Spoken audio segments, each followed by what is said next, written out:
Actually, this is not so much a performance as a promotion, because I have here a copy of my new album. Oh no, sorry, that's the Wax Room's new album. I've been asking myself, where is my Wax Room CD? Now I know. Okay, sorry. Okay, my new album. This is my new CD. Actually, I have to say, I really hate it when people just come to CRAMP events to promote their CDs, but but I'm okay with hating it, you know, it's like not a problem. So, here's my new CD. It's called Gaps Between the Tracks, and it's a special collection that I've been recording for quite a few years now. You know, on an album, one track ends, and then there's a pause, and another track begins. And I call that, well no, not always, which is an interesting variation on the genre actually. But before we get too deeply into this, there's a little gap between the tracks. So what I've done is I've collected some of my favourite gaps between the tracks and put them together on a CD which you can buy for £9.99. Which might seem a little expensive, but I tell you, recording silence is a hell of a lot more difficult than recording thrashing guitars, I can tell you that. Okay. Sorry, got a bit carried away there with the technical details. Has it been mastered? It's been mastered several times. And of course, it's a bit of a cliche, I'm sorry, but at the end, it does feature John Cage's 4 minutes 13 seconds.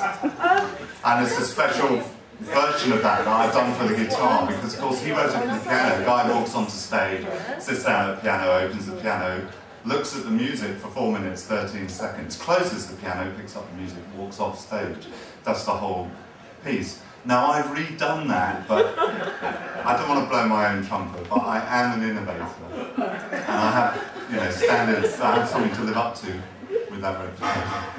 So what I've done is I've rearranged it for guitar in a way that even Steve Yates would be very impressed with.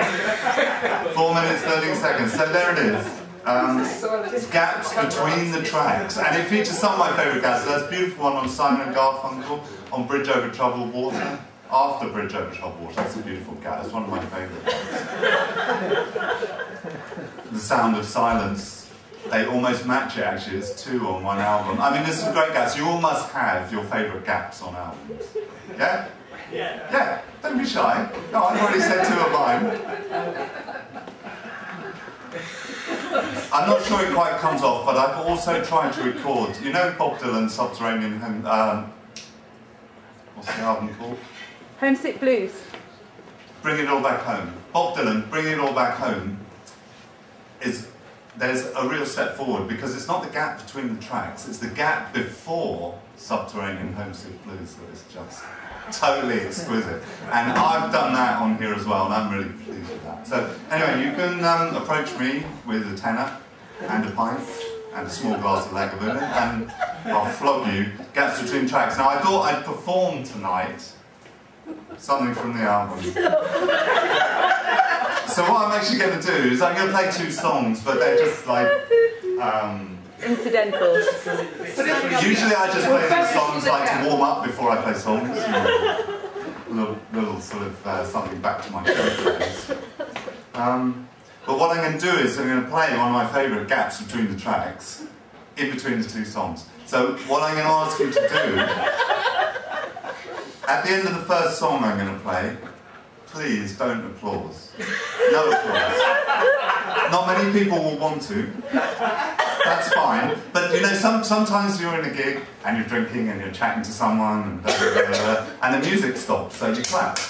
You know what I mean? And it's just because the music stopped. So if you're drinking and talking to friends, please watch for that moment when I stop playing, but don't applaud. Then I'll play the gap between the tracks, which is one of the Simon and Garfunkel ones, The Sound of Silence, the gap after The Sound of Silence. It's not original then. It's not an original gap, no. It's a cover version, that's what the album is. It's mainly cover version. Well, I have used a couple of gaps from a couple of my earlier CDs to sort of fill it up a bit, to full DVD length. So, I'm going to play the first track. Now, the first track is called Ready to Be Wrong. It's a warning to all scientists. Then I'll play the gap after Simon goes on called Sound of Music. Sound of Silence. Please don't be bored. And I'll come straight in with a new song called The Good Guys and the Bad Guys. And then that'll be it, and then I'll be the compo again. Okay? Actually, I think I've used up all my time. Yeah.